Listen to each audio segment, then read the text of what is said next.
I think that there's a recession that we're either in or is coming that will create opportunity for us to buy even more because there are other operators that aren't performing as well. We like assets that look good, but the most important thing is how's the income doing? And if we're growing the income, then we feel confident that the value is growing. And that's what we're striving for in all of our assets.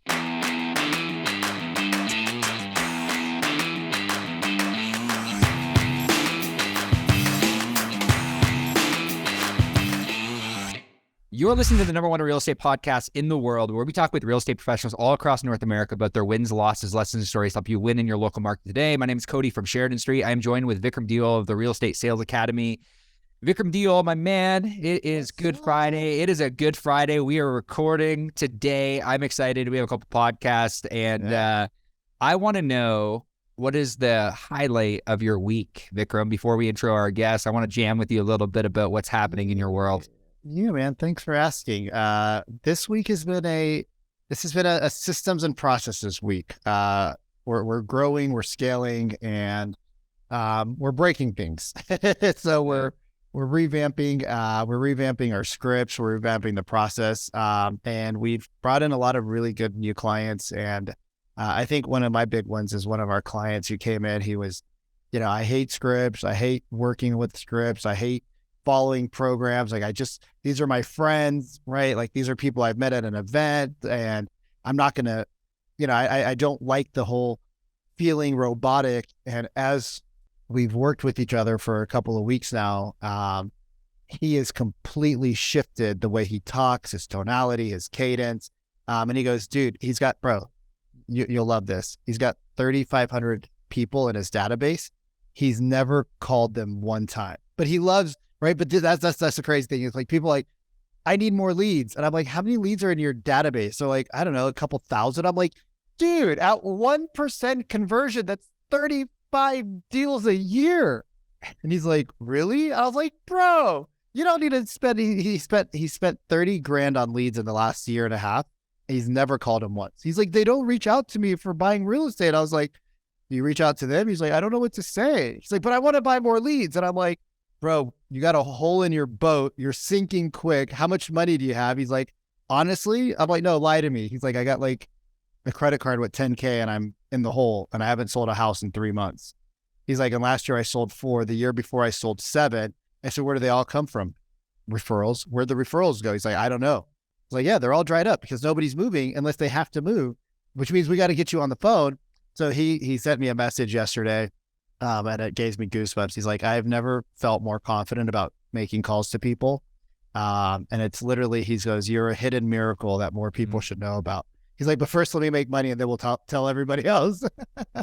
So that was cool. That was a good win. What about you, man? What are you doing in these crazy times? Yeah, crazy times is a great way to put it. I first off, I love that. I love the fact that, you're like really stepping into your stride in regards to like, coaching, the sales coaching, like a lot of it's just changing perspective. And, you and I have had multiple conversations about changing perspective.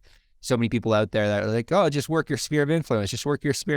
Like, what does that even mean? Like let's break it down and let's give them actionable insights. So that's the whole reason we're doing this podcast. But for me, man, like, things are great. Like, me and Sharon have been working really, really closely on the program. I had a conversation with him this week. Clients are getting really great results using Sharon's scripts.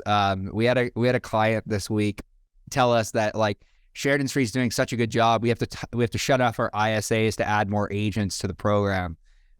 So just like, it's like you say, like, it's the dialing. It's like, what do I say? How do I say it? And it's like, we've been focused on a lot of tonality, a lot of cadence, and just a lot of like focus around like, how do we empower our people that are in our program? How do we empower them to have good conversations, to dig deeper, to ask good questions? The other day I was having a conversation with one of our clients around, we were listening to one of his live transfer calls, and the prospect had said, hey, like, I need to downsize. But we, like, a simple question of like, why do you need to downsize didn't come up during the call. It's like, you're 100% right, Vic. Like, right now, the people that are making the moves, like, we just, like Sharon says all the time, we just don't know that many people.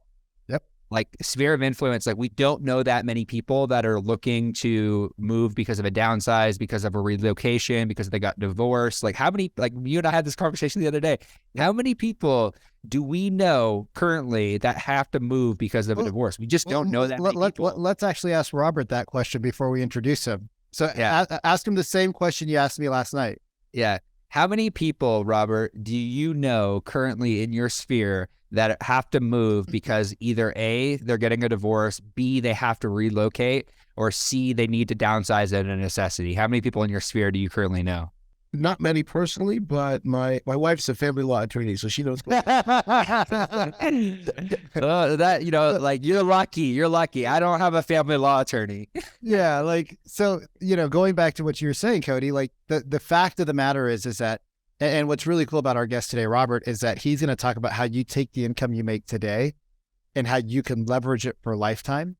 But dude, I know 0 people right now that have to do that. And you said you knew maybe like 1 or 2, but you would have to really filter through your mind to find it, which means, Yeah.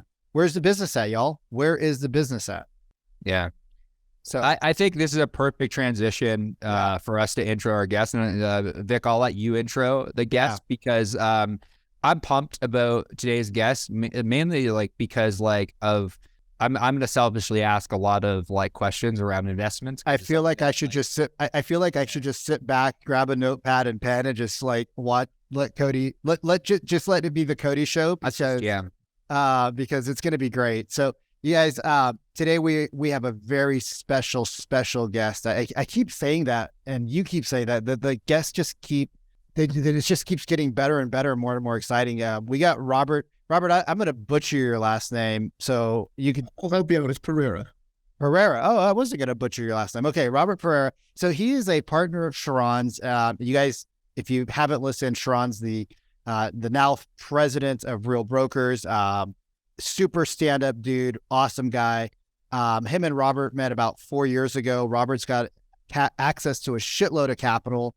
And we were all at a mastermind. Actually, I met Robert about 4 years ago now too, and he's got an impeccable memory, which makes me feel even worse. But they created this group called the ARC Fund, and I won't tell you much about it. But you guys have raised hundreds of millions of dollars in capital. You guys have done hundreds of multifamily deals.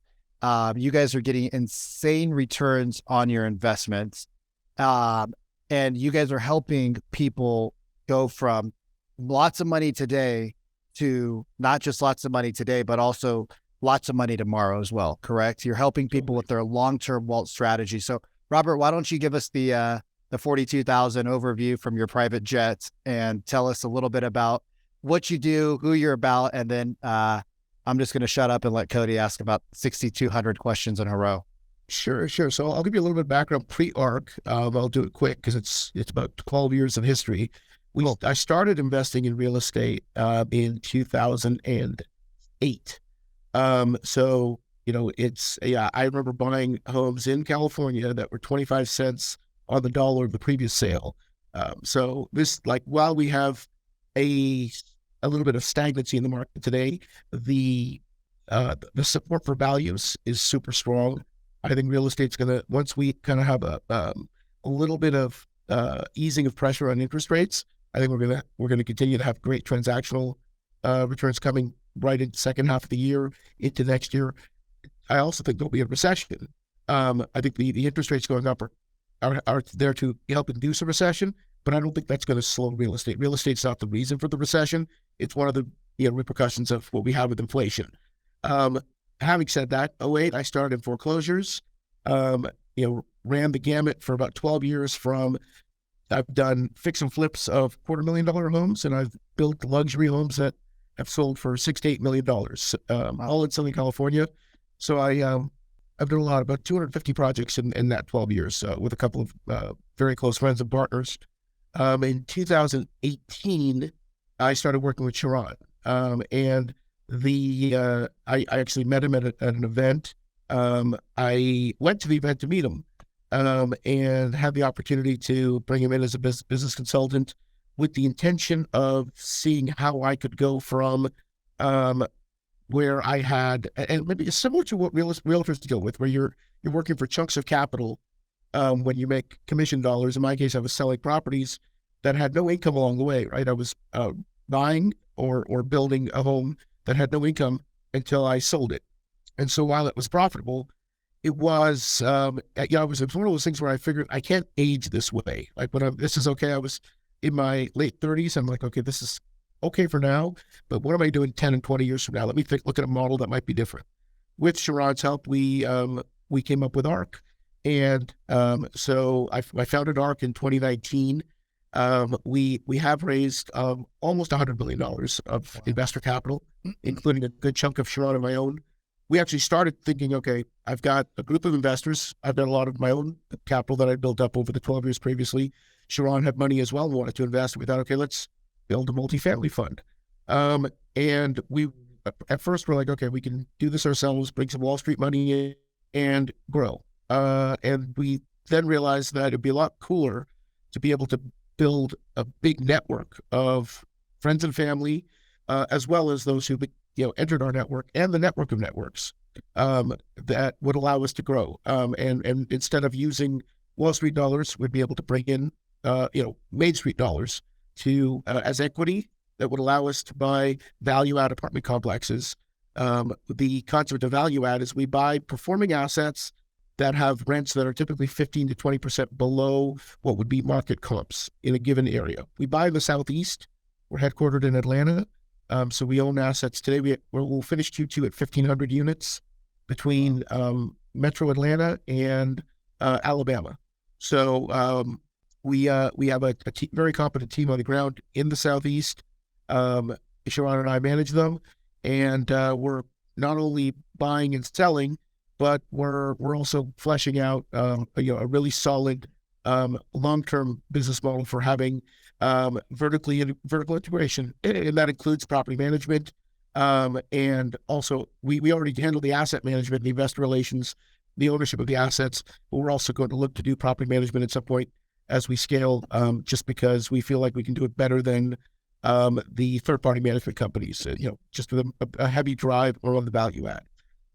So that's the long story short. And that's a lot. And before Cody jumps in, because I know Cody's already got his notepad and pen out, I want to ask a couple of questions for our audience, and then I know Cody's going to ask a couple of questions for himself, which will also serve you guys. So don't tune it out. So our audience is predominantly real estate agents or people that service real estate agents. Why would a real estate agent want to partner with you guys, Robert, over at ARC? Like, let's say the agent bringing in, 100 to 200,000 GCI. So they're, not like a huge producer, but they're also not like the average agent. Totally. Yeah. So there's two main reasons. One, for personal gain. You're bringing in commission dollars, and if you're bringing in enough, you've got leftover money at the end of the year, and you're like, okay, what do I do to help grow this? As someone who understands real estate, being in real estate as a realtor, our model is pretty easy to understand, right? We're buying multifamily assets where you're coming in as a shareholder in a property. So instead of buying a single family home where as a rental, and where if it's vacant, your income is zero and your expenses are still the mortgage, insurance, and whatnot. With us, if we have a 100-unit property and you're a shareholder in that 100-unit property, and we have 5 to 7 units vacant at a time, that's just normal, and we're still cash flowing well, and your asset is still growing in value. So there's a good downside protection of investing in multifamily versus a single family asset. In the case of buying in with us, we do all the work. So you're coming in as an equity investor, you fill out your subscription agreements, wire in your money, and then we take care of it. Everything else is done for you. So it allows you to focus on what you do in selling the real estate in your residential market while investing in multifamily with a very competent operator.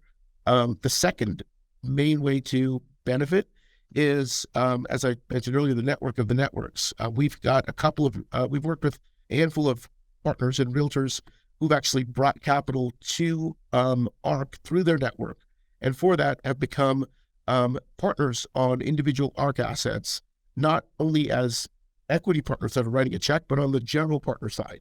So there's an opportunity to, and it's significant if you've got a significant network.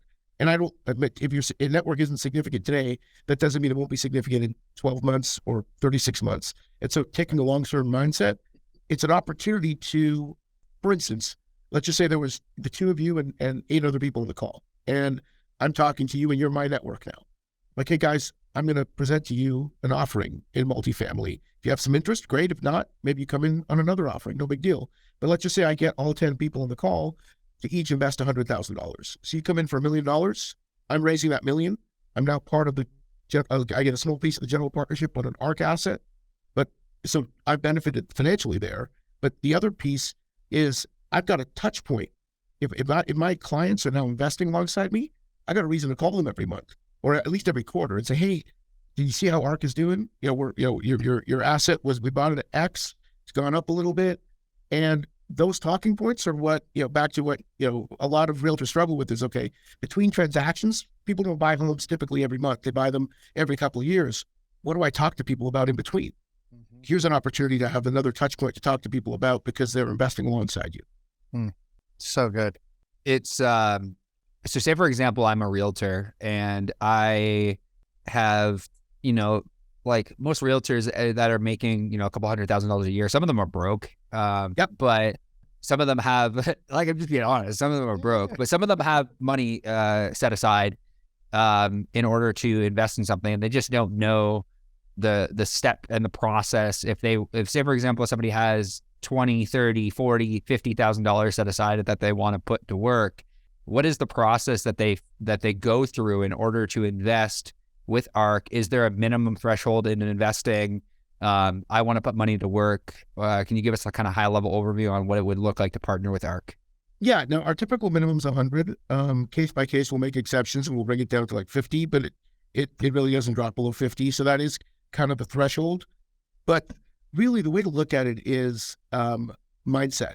And for me, it's like, we're in a market, like I said, there's a little bit of stagnancy, right? I see it myself. I live in Newport Beach, California, and even the realtor network that I'm very plugged in with, their dollar volume or transactional volume versus 12 and 24 months ago has dropped off. But the ones who are sharp are prepping for great opportunity ahead always. And so when looking at getting to know ARC, just because you might have $25,000 saved today, so you're like, okay, I'm not there yet, but it's a reason to keep saving because once you hit that threshold, you're in. And more importantly, it's also an opportunity to talk to one of the partners at ARC about how you can start to introduce your network as a realtor to ARC opportunities. Someone who doesn't have a lot of savings, but has someone in their network that has millions of dollars sitting in a checking account, that's very valuable currency, right?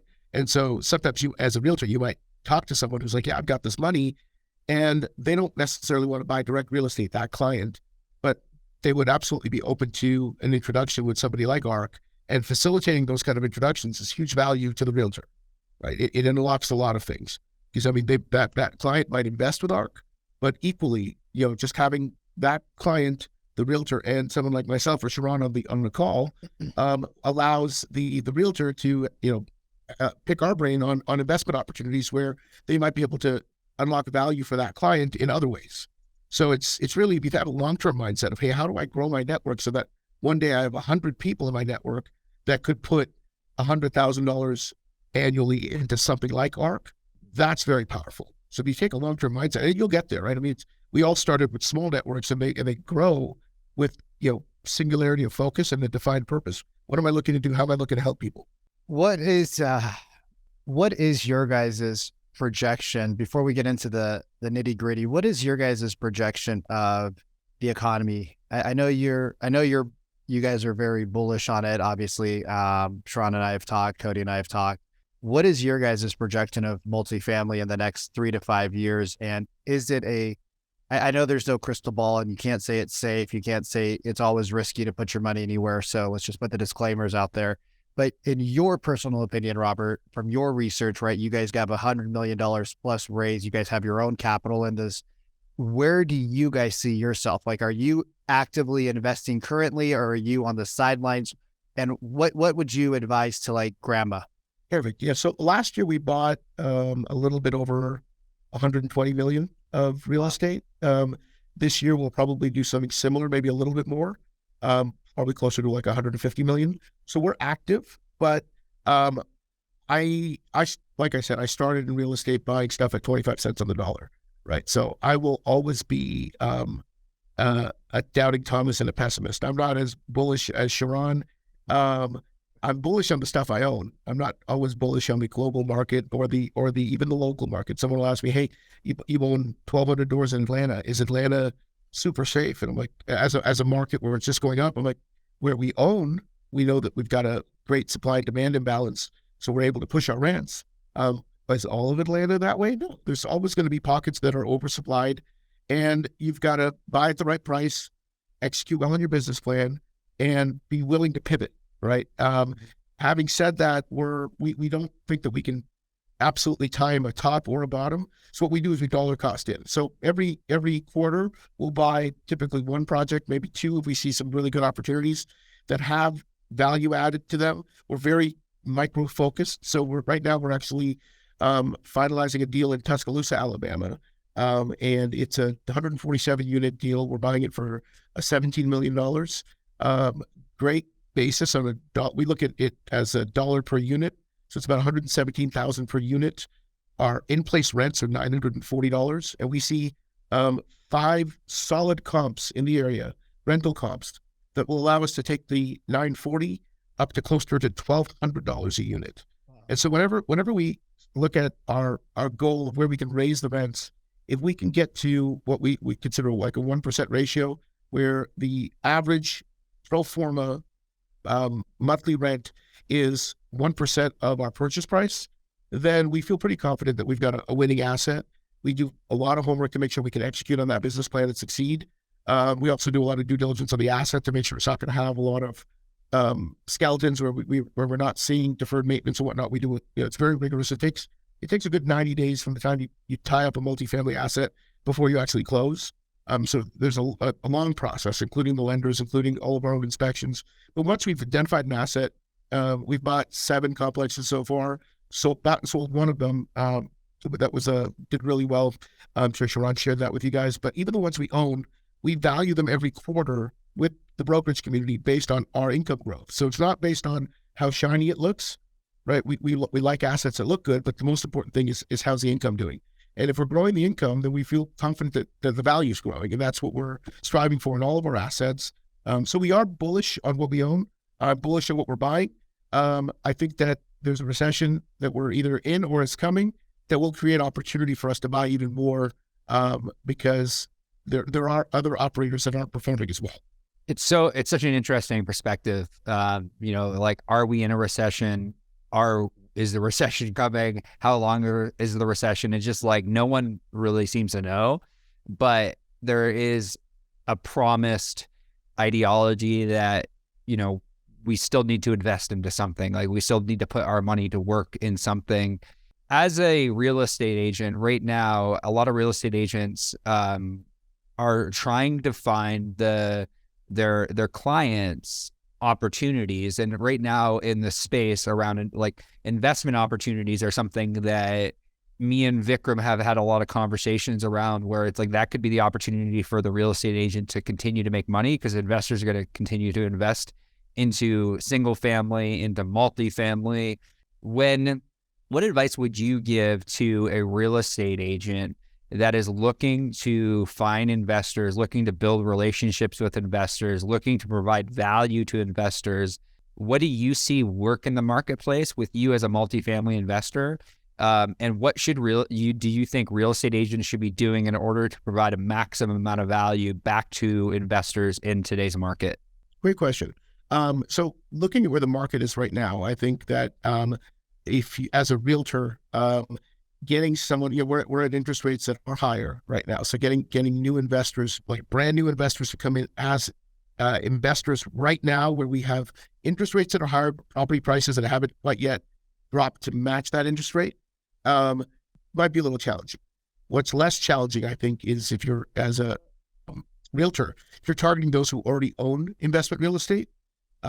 There are a lot of people that own investment real estate in the multifamily space and single family that they own it. They've owned it for a long time.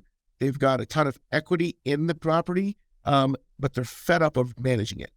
And they won't admit. I mean, I've been there myself with single assets, where it's kind of like, it's you, especially if they have got a ton of equity, because the reason I say that is the leverage. They're not having leverage work for them, so their actual growth of their asset isn't significant every year.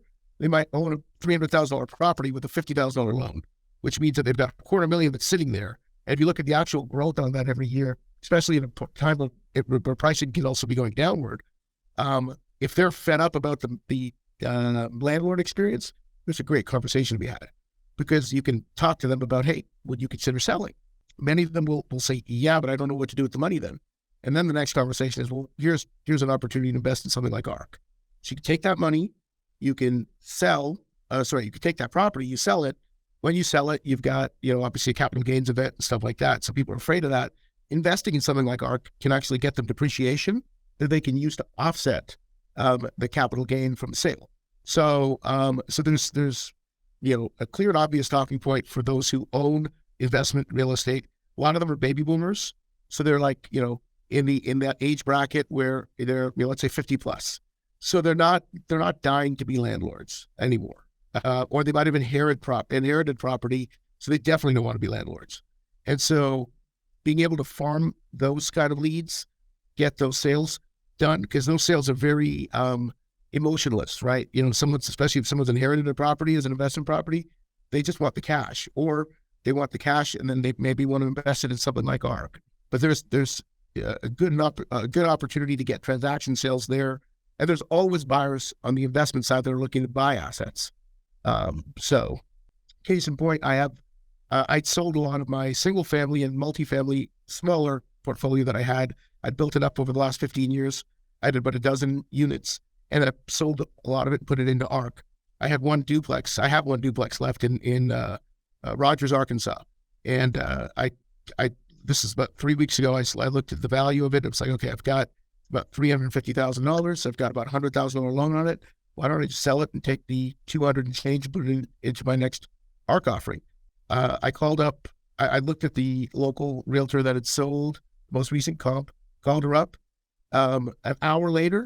Literally an hour later, she had a buyer for my house. And I was like, okay, well, that's great. Now I want to see if I get more buyers to get more value. So I made her work a little bit more. We got it under contract, and it'll close in a couple of weeks. So there's transactions that are happening, right? They may not be happening completely in your home market, and they may not be happening in the, hey, someone needs to move it from one primary residence to another. But on the investment side, there's absolutely stuff happening. Robert, you just threw out an insane lead generation concept. If you are a real estate agent and you are kind of struggling to find clients, right? Because a lot of, like you said, the people don't have to move, right? Most people don't have to move right now. But what you could do, you guys, is you go out and find a list of people that have investment properties and do exactly what Robert just did for himself. You could talk to him and say, hey, I know you might not have a place to put the money, but do you let, and you could work on a couple of questions, because you got to get to see, you got to see if there's a problem. Right? Well, it's super easy to find apps. It's super easy to find absentee owner lists. Right. Like, you find agents how to find those, but if you come up with a couple of questions, right, like to find their problem, like you were talking about, and if they have a problem, but the problem is, one of the problems is like, we would sell, but we don't know where to put the money. Totally.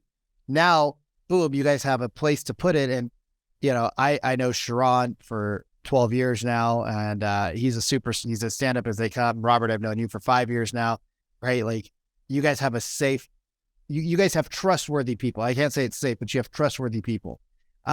So when we're talking about the money, right, where it's people get really nervous. Let me go one step further. Yeah. Like where my duplex was, I bought it in 2006. It was in Rogers, Arkansas. I bought it for $200,000 at the time. So I was a lot younger then. And it was actually a mistake in buying it, because I was sprinkling money across the nation because California was too pricey. That part of Arkansas, they built a lot of property. It actually was overbuilt. So a $200,000 property went down to about $130,000, I would say, by 2009. It dropped that much in value. the rents were there, and because I wanted to keep a good credit score, I held on to the asset. I've never been foreclosed on or anything, knock on wood. And so having said that, I kept it for years. The rents went up handsomely, and so the cash flow, and I wanted to sell it. But there are 200 duplexes just like mine in that same complex. So even the realtor who just sold one for a top, I called her. She didn't call me.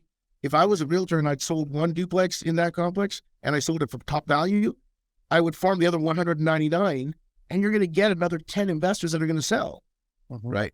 I don't think that, I love working with realtors, but I think that part of it's just like, there's a lack of creativity. Two, there's just a lack of like, hey, once I find an idea, why not milk the heck out of it? You work with an investor. I'm sure there's one investor who might have bought a bunch of those duplexes in that same complex when they were in foreclosure in 2009, 2010. There's one guy who probably owns 10. And on each one of them, he's probably up $200,000-$300,000. You could find him, sell his portfolio, take that $2 million, put it into something like ARC, and along the way, there's a lot of commission dollars to be made if you just kind of think creatively. And you could literally take those commission dollars, because it's free money at this point. You could farm that, take 10 grand of that, keep farming, keep creating, but you could take 50 grand and then invest alongside of your partner. And now you have some assets.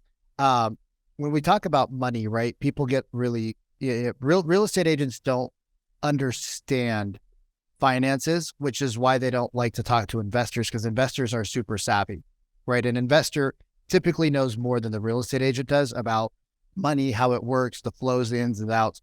How could a real estate agent who's good at what they do, right? What would be a couple of talking points for them as they start getting they're dipping their toes into this new market? What would they be able to say to an investor? Because I know that there's a lot of agents who have investors, but they don't talk about the investments because they don't know it. So how could they start to dip their feet in that? Yeah. So, if they want to get knowledge on how a multifamily asset works, looking at one of our investment decks does a pretty good job of explaining how we do a value add. If they have additional questions beyond that, I'm happy to answer them, to get them a little bit of an understanding on how multifamily syndication works, which is what we do. If they're looking to work with investors that are looking to buy single family duplex type assets, I would say that this is just a matter of having reps. So take a little bit of practice. Look at, there's a lot of information on the internet to understand how an investor kind of thinks, what kind of yield they're looking for on their money. Typically, an investor is putting down 20 or 25%. They're looking for, a 5 to 7%, maybe 10 at most, cash on cash return if they're buying a single family home themselves, or a duplex.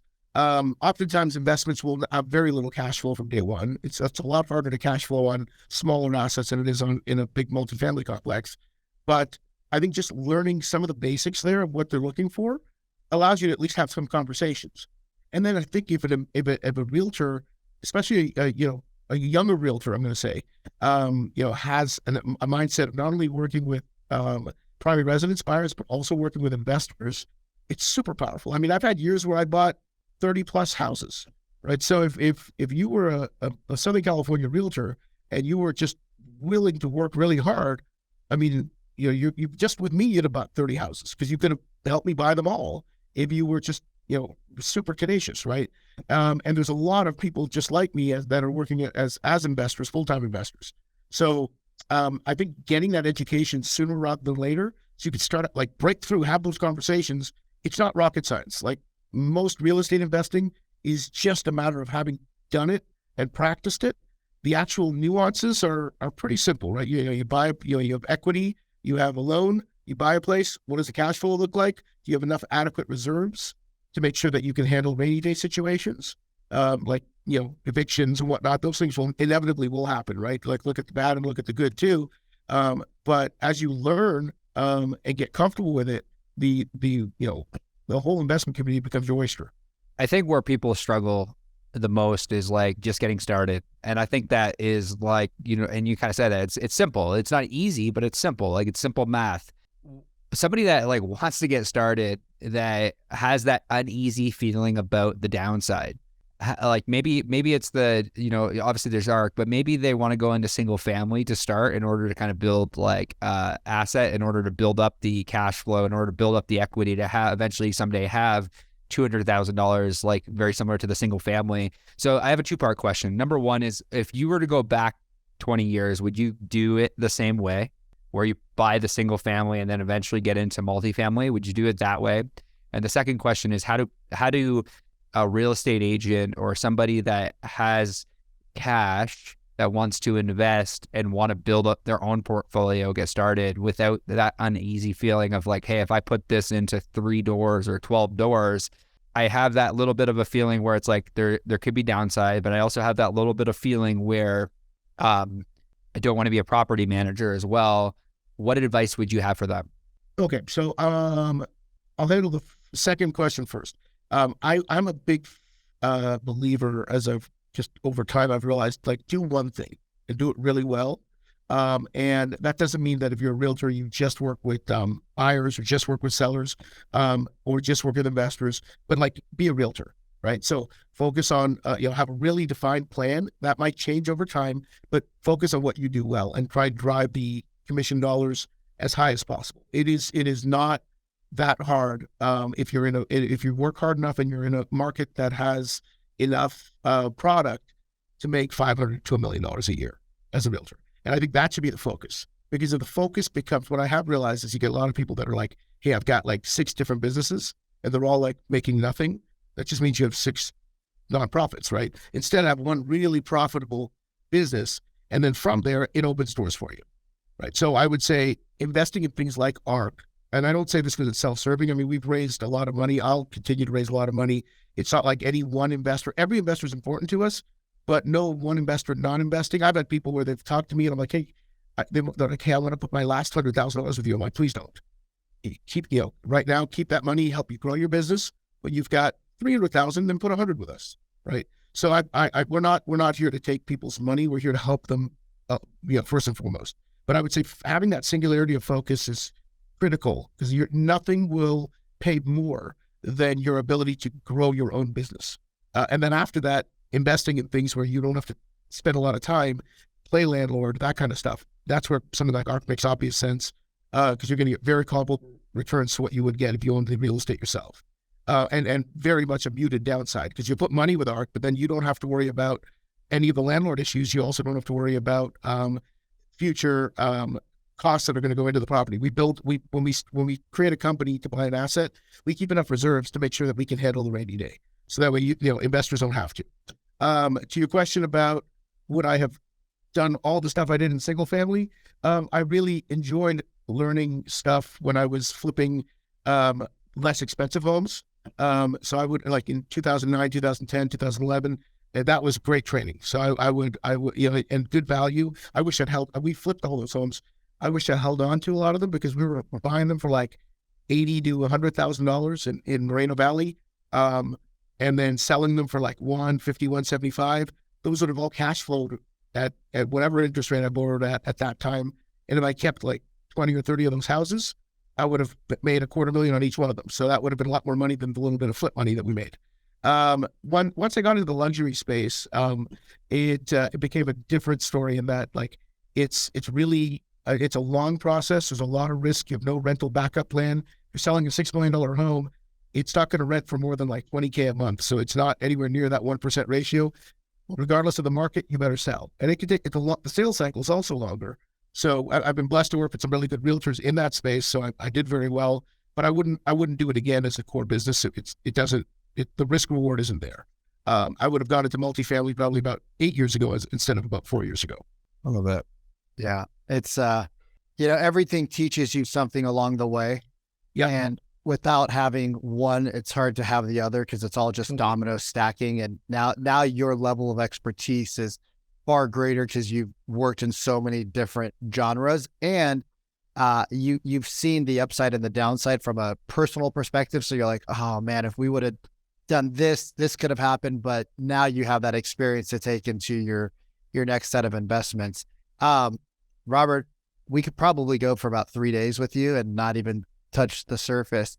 What is, if you had one kind of piece of advice that you wanted to share with the world about why they should invest, not with you guys, but just invest in general, right? Whether they choose to invest in ARC or not, but what would be the one thing that people should take action on so that they can change their life? So that, I talked to thousands of realtors who said, Vic, I don't have an exit plan. I've made so much money and I have all this fancy shit and I have a great ego, but I have no backup plan. And I'm going to be selling real estate till I'm 90 years old and I'm tired. What would you say to these people? I would tell them, you got to work on that mindset first. Cause like I have some fancy shit, but like not anywhere near like in $100 million that we've raised. It's a little bit under 100 million. Like, my wife and I have about 10% of that is our money. And so, and I always say that to tell you that that's come the hard way. Like along the way, I stacked money and I put it into my investments and now it continues to grow. Right. And that mindset for me is like, okay, ultimately we don't spend as a function of, we don't live and have confidence as a function of money that we have sitting in the bank. We have confidence based on continual cash flow. And so if your cash flow is only dependent on you getting up in the morning, every morning and trying to hustle, that's okay for a time. But as you get older and it gets harder to get up and just crush it every day, your confidence will naturally erode because you don't have this passive income that's helping supplement. If instead your passive income is growing into your 30s and 40s and 50s, so that at some point it's almost equal to your active income, then you get up in the morning because you choose to and hustle, not because you have to. And you definitely will make great investment decisions as a result of that because you're dollar costing in over time. So the time to start is now. The other thing I would tell you is I've seen way more money made in flat and down markets than in ones that were going up like they were the last couple of years. Because everybody jumps in, the pool is full in when real estate is the only game in town. A lot of people are going to leave the business and have already started leaving if they haven't, and will be throughout 2023 and into 2024. That just means there's more opportunity if you're willing to work harder and if you're willing to buy less fancy shit, because that way you've got smaller overhead and you can stay in the game, right? If you just stay through it as we're coming into the next boom cycle, it'll take a while before people jump back in. So you can do so well for years because of the ability to be disciplined right now and also set a long-term focus on growing your wealth. Yeah, I think this is a great way to end the podcast because stop buying stupid shit is the message that so many people that are wealthy, that are building things, have given us, and we've heard. And the other thing that I love you said is like just the singularity of focus, because I think that, like you said, there's so many. Like even with realtors, like I see all the time, it's like, oh, I'm going to go do this thing. I'm going to go do this thing. It's like they don't have enough singularity of focus in order to put in the effort and the work to make the one thing work. And it's like, you echoed the same sentiment that Sharon has given, Hermosi's given around like, just like building a profitable business, putting all of your focus on building that profitable business so that you can then go in and invest into other things. So Robert, I just want to say thank you at the bottom of my heart. Like, I knew, like, coming into this podcast, I knew that you're going to pack a ton of value into it. And if somebody were to want to reach out to you to chat a little bit about ARC or learn a little bit more about what you do, where is kind of the best place that we can send them in order to have a conversation? Yeah, I do have a calendar link. I can definitely send it over to you guys, so that way you could drop it into your podcast. They're welcome to reach me at my email, which is robert@arcmf.com. That's ARC Multifamily, arcmf.com. And happy to answer questions and just help point people in the right direction. Future's bright, and I love seeing people succeed. Robert, thank you so much for joining us today on the RE Agent Podcast. And I want to say thank you for tuning into another episode of the RE Agent Podcast, the #1 real estate podcast in the world.